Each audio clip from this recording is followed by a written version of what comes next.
Hi everyone, today I'll be discussing with you what we call male infertility. Male infertility has two types.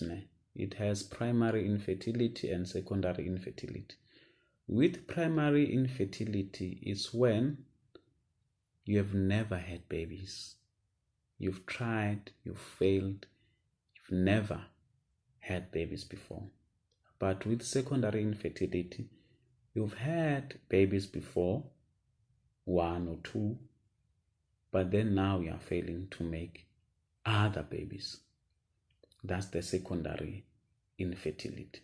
So what are common causes of infertility in male? The most leading cause is what we call mutation. That is the abnormality in the nature of sperms. Right? All right, the sperm should have a head and a tail. The tail will help the sperm to swim from the vagina up to the cervix into the fallopian tubes where fertilization will take place. And the head will crack the egg. The other name for an egg is an ovum. Will crack the ovum in order for a fertilization to take place. So with mutated sperms, you'll find that your sperm does not have the head. Therefore, even if they can swim up to the fallopian tubes, they weren't able to crack the ovum and fertilize the egg. That means you won't have babies.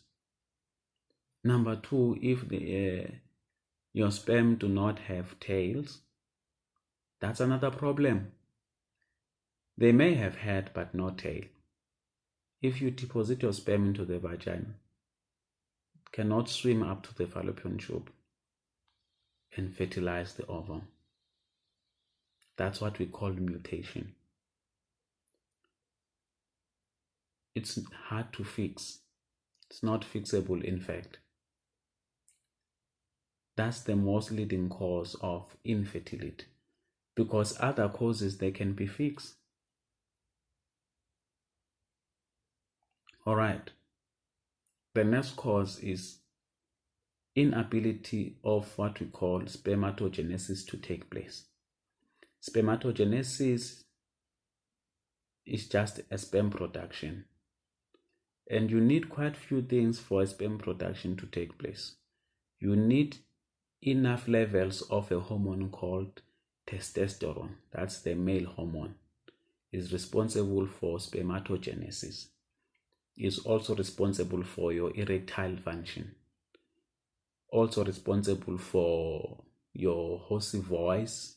If you are a male, your bird like mine, big bird like mine, and all the bald shoulders, you need testosterone. So if you have low levels of testosterone, low hormone in your body, then spermatogenesis, of which is a sperm production, will be disturbed. So what is it that you do for you to increase this testosterone level? You eat healthy food high in vitamins, high in minerals, you drink a lot of water, you exercise. Exercise helps in lot of things in your body system. It will help to boost your testosterone level, then therefore help in spermatogenesis. Because eating junk food will decrease your erectile function. You'll have what we call erectile dysfunction. You won't be able to achieve erections. Therefore, you won't be able to reach climax during sex. All right. Also, what you should avoid for spermatogenesis to take place correctly, avoid tight-fitting clothing around your penis.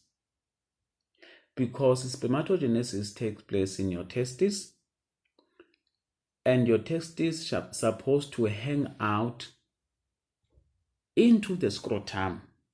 They should not ascend into the pelvic cavity, but they should hang out into your scrotum. The reason why naturally they stay there is because they need a bit cooler temperature, lesser than your normal body temperature, lesser than your core body temperature. Now, if you wear tight-fitting clothing, that means you are increasing the temperature of your testes. At the same time, you are disturbing what we call sperm production. Therefore, if sperm production is being disturbed, it is less likely for you to impregnate. Then you should avoid tight-fitting clothing. Please, male, please. Do not expose your testes into high temperature.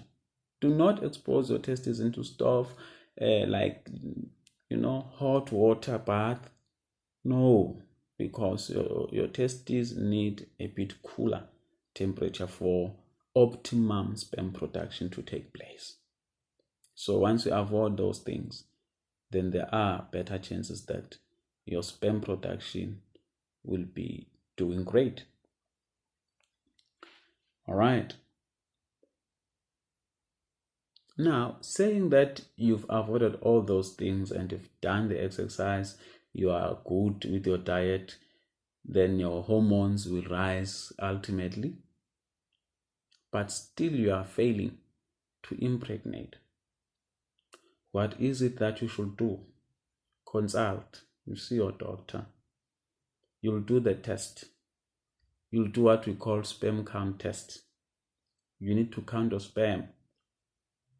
The sperm count is the total number of sperm per given semen. What you release during ejaculation, that is the semen, also with the sperm.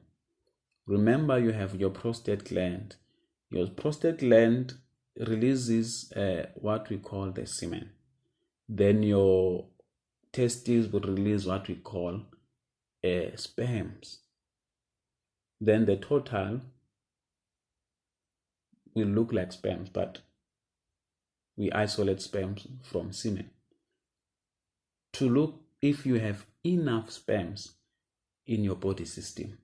And what will cause you to have enough sperms in your body system is what I've just explained before: exercise, healthy diet. So if you have your oral vitamins as your healthy diet, you should avoid high caffeine diet.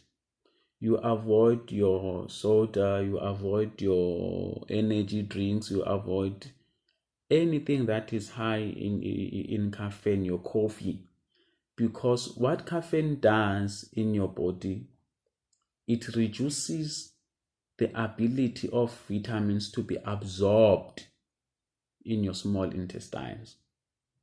So if you have your oral vitamins, then and you mix them with caffeine, then you are playing. You are not serious. So you avoid high caffeine diet, please. Then your vitamins will be absorbed. Vitamins play a very huge part in sperm production. Also, you should avoid trauma to your testes. Avoid to be hit by blunt object or sharp objects into your testes, because that's where spermatogenesis takes place. That's where your sperms will be produced. That area is very important. You protect it at any cost, because that smaller nyana area bears you children. So those are the tests you should do. That is a sperm count. And we also look at the nature of sperms. That is whether or not your sperm have a head and a tail. That is the nature of sperm. Then you'll be able to impregnate thereafter. But you should also be aware of what we call menstrual cycle. That is the cycle of the woman. So from day one, we count day one on the day where your partner initiates periods. So if your partner initiates periods today, you take it as your day one. On the day 14, you should expect that your partner releases the egg from the ovaries into the fallopian tubes where fertilization takes place, or in simple terms, into the uterus where the fertilization will take place, in simple terms. Then you should take note of that date. Take note of those days. From day one, your partner will go from day one, maybe day 4 will be out of periods, or day 5. Some they delay up to day 7. But on the day 14, you should expect changes. You should expect increase in the body temperature of your partner. You should expect engorged breast on the day 14. Those changes mean that there is an ovulation that is taking place. That is the release of an egg from the ovaries on the day 14. So that's where your partner will be more fertile than before. Then you should have sex more often on that day. Starting from the 13th day, 14th day, the 15th day, 16th day, you should have sex around those days of the menstrual cycle. Therefore, you should be able to impregnate. Because if you don't stay together with your partner, maybe you are working different places, then whenever you meet just after your partner have stopped periods. Those are the days of infertility, before the 14th day. Then you meet your partner, you try to have children, then you leave back to work. You won't have any children. So you need to count those days I've just advised you to take a look at. All right, another thing, if you have erectile dysfunction, please go see your doctor. See your doctor, get some advice, get some treatment, because if you are not erected, there's no way that you can reach climax, there's no way that you can impregnate your partner. So this is my advice to you, how you should avoid a male infertility. The one critical case is just when you have abnormal sperms, then there's no way that you can have children in any way. All right, thank you for watching. There are also means like in vitro and all that science stuff, but we'll discuss it if you like. But if you have any comments, any questions, you can comment on the comments section below, then I'll answer to you right through. Thank you for watching.